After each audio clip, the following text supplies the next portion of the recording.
జిల్లాలోని కొయ్యూరు మండలంలో వైసీపీ నాయకులు ఏర్పాటు చేసిన ఆత్మీయ సమావేశ కార్యక్రమంలో శుక్రవారం పాడేరు ఎమ్మెల్యే మత్స్యరాస విశ్వేశ్వరరాజు పాల్గొన్నారు.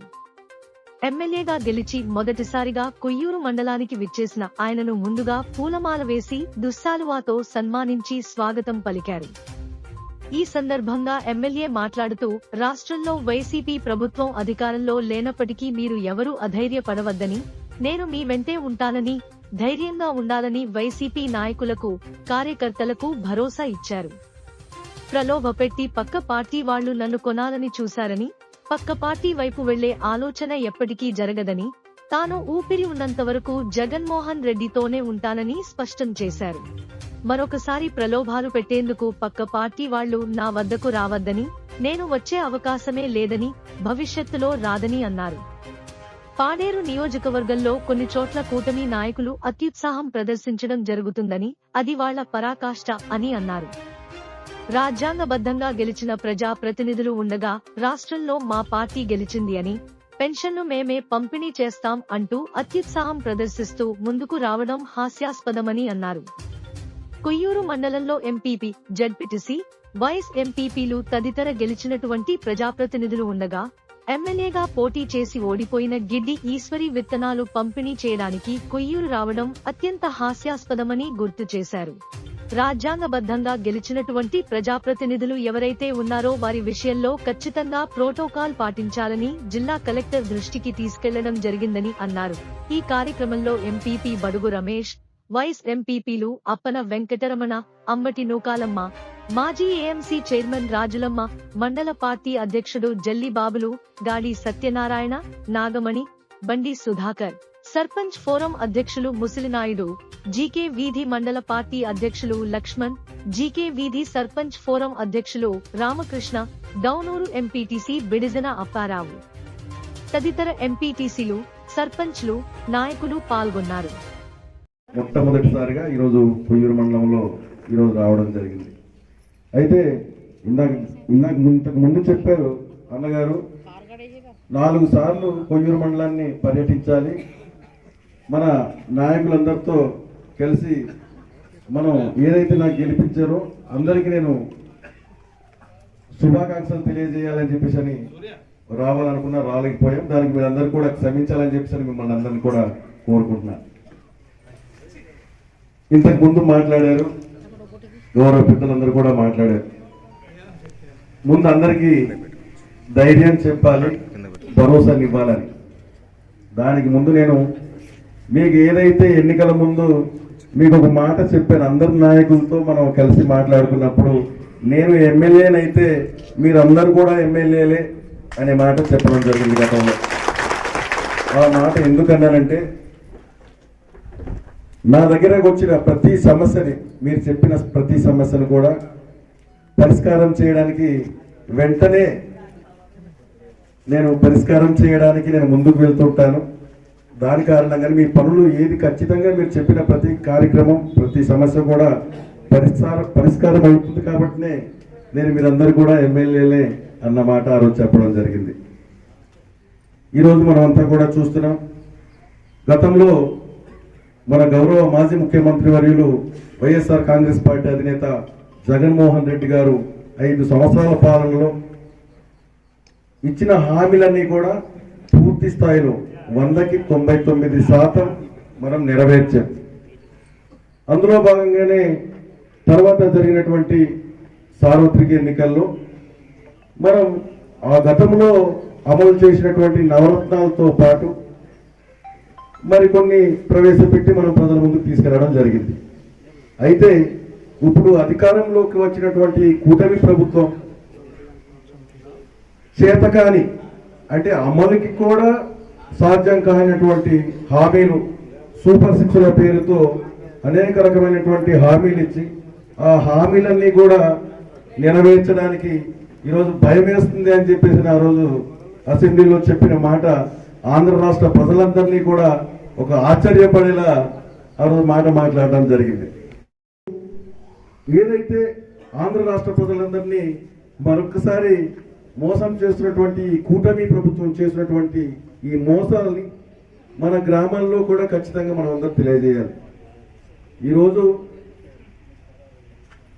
రాష్ట్రంలో ఒక రకమైనటువంటి పరిస్థితులు ఉంటే మన పాడేరు నియోజకవర్గంలో 2014లో మనం గెలిపించాం. 2014లో మనం వైఎస్ఆర్ కాంగ్రెస్ పార్టీ నుంచి మనం గెలిపించాం. 2019లో గతంలో మన పార్టీ ఫిరాయించి పక్క పార్టీకి వెళ్ళారు. దానికి సమాధానంగా మన పాడేరు నియోజకవర్గ ప్రజలందరూ కూడా ఓటమితో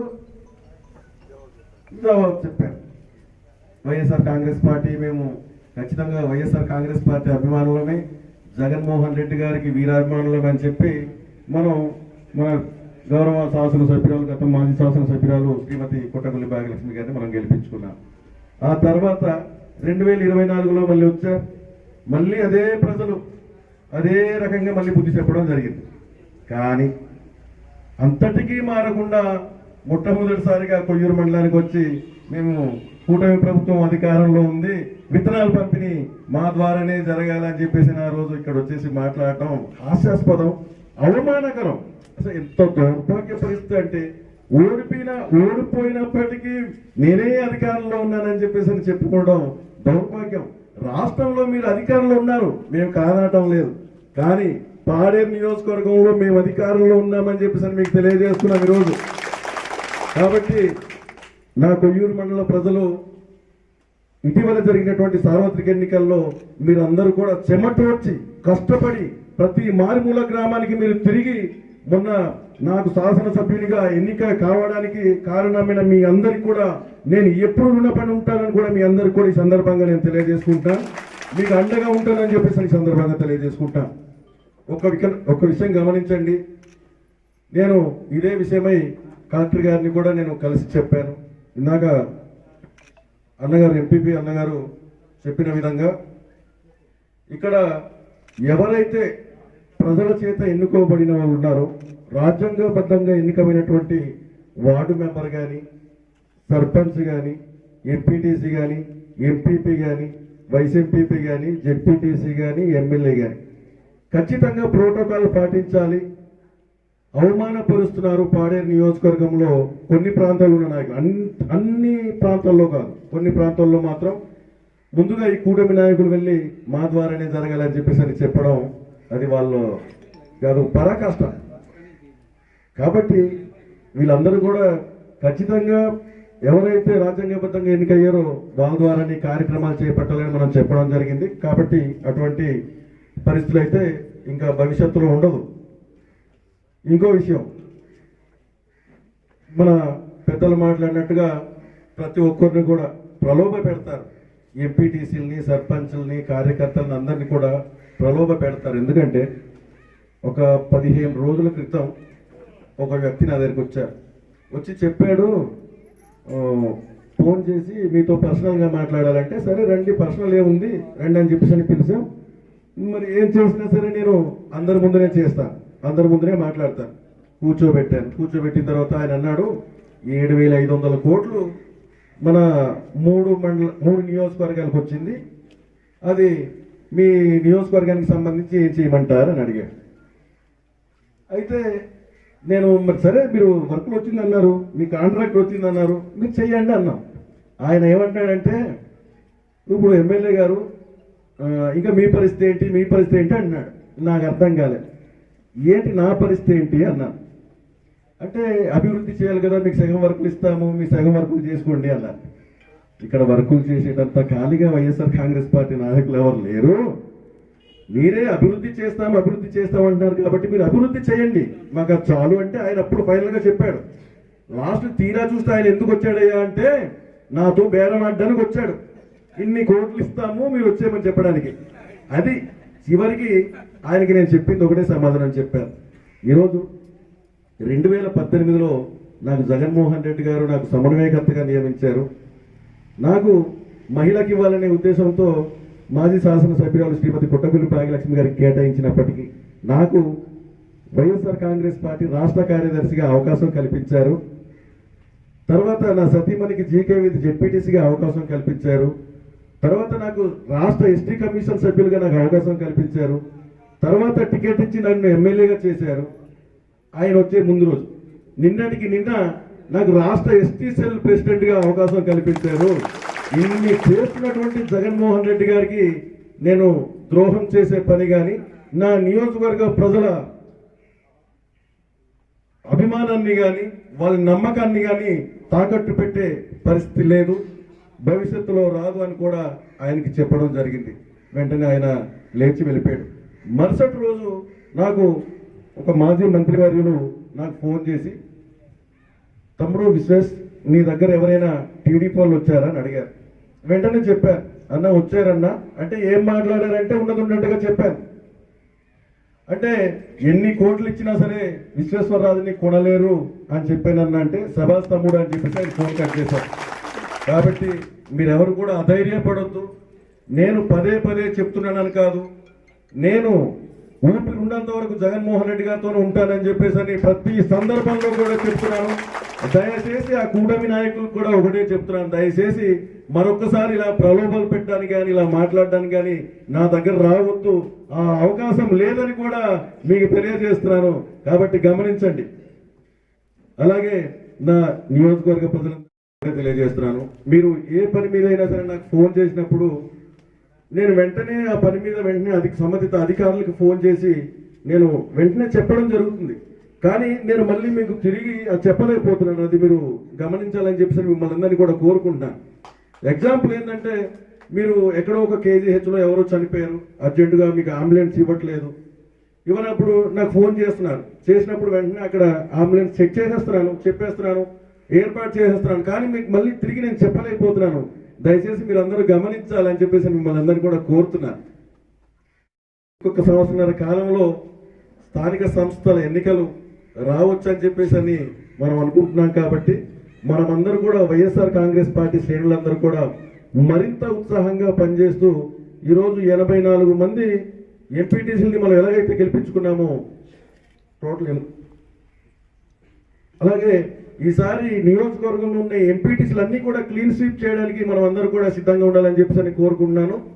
అలాగే ఈరోజు మనం మొన్న జరిగినటువంటి కౌంటింగ్లో మన పెద్దలందరూ ఉన్నారు. ఆ కౌంటింగ్లో జరిగింది ఏంటి, నెంబర్ 1 బూత్ నుంచి 318వ బూత్ వరకు కూడా ప్రతి బూత్లో కూడా వైఎస్ఆర్ కాంగ్రెస్ పార్టీ ఆధిక్యం సాధించిందంటే వైఎస్ఆర్ కాంగ్రెస్ పార్టీ పాలేరు నియోజకవర్గంలో ఎంత బలంగా ఉందో కూడా మనం అందరూ కూడా గమనించాలి.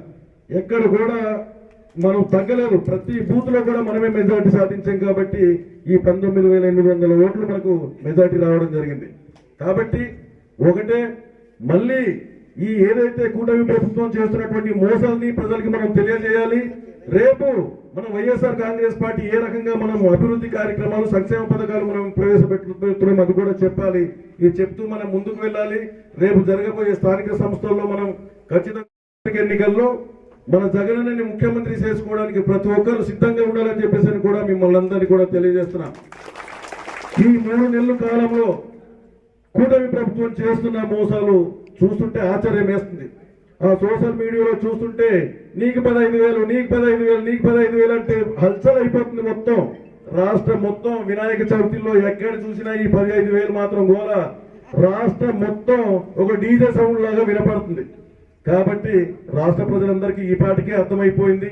మొన్న జరిగినటువంటి వరదల్లో ఈ కూటమి ప్రభుత్వం ఎటువంటి సహాయ కార్యక్రమాలు చేశారో కూడా ఆ విజయవాడ ప్రజలకు అర్థమైపోయింది, అమరావతి ప్రజలకి. అలాగే ఈరోజు మనం చూస్తున్నాం, ప్రతి పేదవాడికి, ప్రతి పేద విద్యార్థికి వైద్య కళాశాల సీట్లు అందుబాటులో తేవాలని చెప్పేసి మన గౌరవ జగన్మోహన్ రెడ్డి గారు ఆ రోజు 17 మెడికల్ కాలేజీలు ప్రారంభిస్తే అందులో కొన్నిటికి అనుమతులు లేకుండా ఆపేసినటువంటి సందర్భం ఈరోజు కూడా మనం చూస్తున్నాం.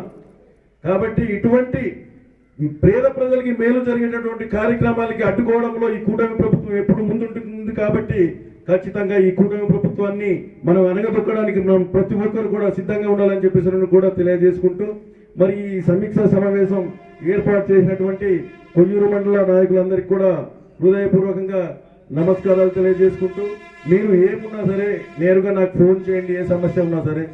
లేదు ఖచ్చితంగా మేము వస్తేనే పని అవుతుందంటే ఖచ్చితంగా రండి, పాడేరు కేప్ ఆఫీస్లో ఉంటాను. నేను లేకపోయినా సరే మన నాయకులు కూడా అక్కడే ఉంటారు. కాబట్టి మీరు పనులు చేయించుకొని వెళ్ళాల్సిందిగా మిమ్మల్ని అందరినీ కూడా కోరుతున్నాను. ఏ సమస్య వచ్చినా సరే కార్యకర్తకి కానీ ఒక నాయకుడికి ఏ సమస్య వచ్చినా సరే తెలియజేయండి. ప్రతి కార్యకర్తకి అండగా ఉంటానని చెప్పేసి మిమ్మల్ని అందరి ముందున ఈరోజు నేను సభాముఖంగా తెలియజేసుకుంటూ ఇంత చక్కటి అవకాశం ఇచ్చిన మీ అందరికీ కూడా హృదయపూర్వకంగా నమస్కారాలు తెలియజేసుకుంటూ ముగిస్తున్నాను. Thank you.